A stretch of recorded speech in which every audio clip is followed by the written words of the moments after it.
Do you want to figure out what your home is worth? Stay tuned for the answer.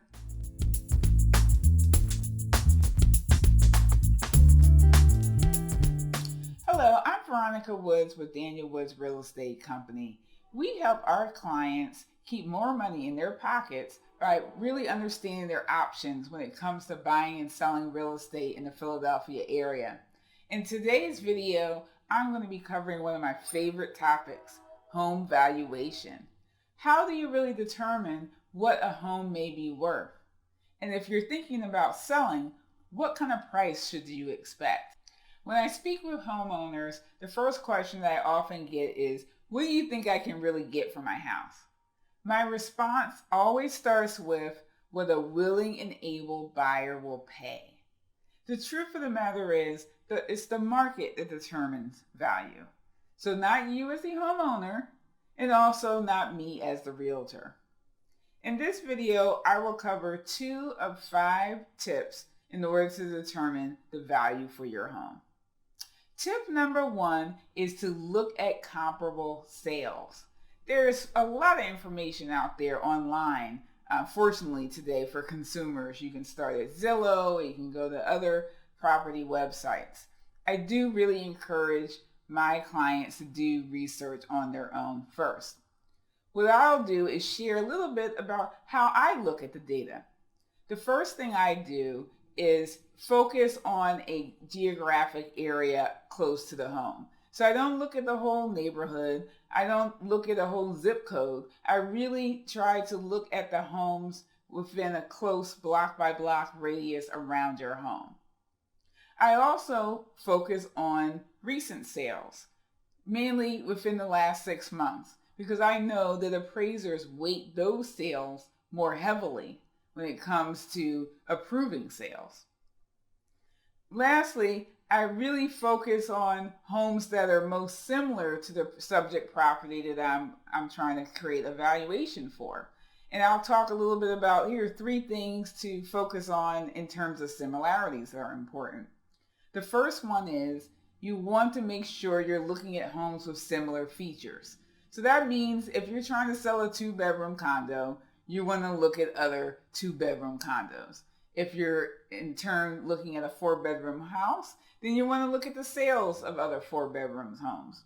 Now, if you have a geographic area that only has 1, maybe 2 homes that meet that criteria, you'll want to expand your geographic circle so that you just have more data to compare your home against. The second similarity that you'll want to look at is similar condition. So you want to look at homes that need about a similar amount of updating or a similar amount of remodeling has been done in the past. You want to look at homes that have similar age roof or similar age HVAC equipment. Then when you look at the pictures, you want to look at visible evidence of needing repairs or what we call deferred maintenance. How does that match up to what your home looks like?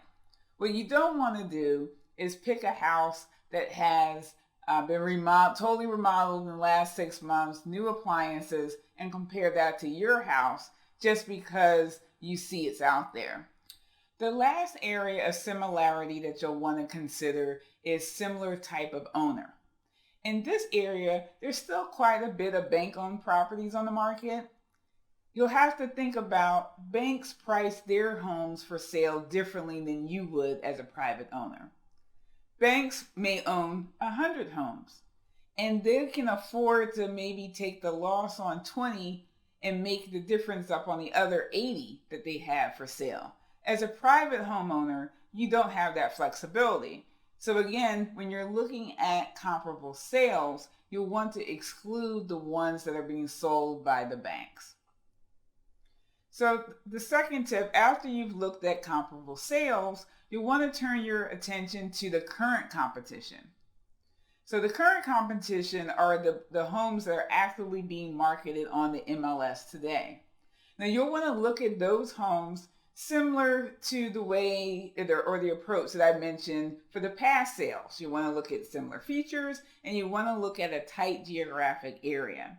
I'll just add one other thing to consider when you're looking at the homes that are currently on the market.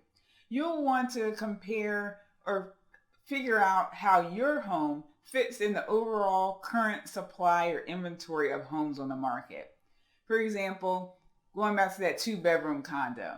So if you have the only 2-bedroom condo that's currently on the market or about to be on the market, you can pretty much set your price with a lot more flexibility because buyers or no one else have very limited units to compare it to when they're out there shopping. On the other hand, if you have the 5th 2-bedroom condo on the block, then buyers can very easily go to all those units and be able to quickly figure out whether you're overpricing or not. So to wrap up, in this video, we covered how to look at comparable sales and active listings in order to determine the value of your home. In the next video, we're going to cover 3 other steps to help you determine the proper value for your home if you decide that you're ready to sell. Now keep in mind, pricing or home valuation is part art and part science. With the help of a good realtor, they can really guide you about doing that balancing act between not leaving money on the table on one hand, but on the other, not scaring away good potential buyers.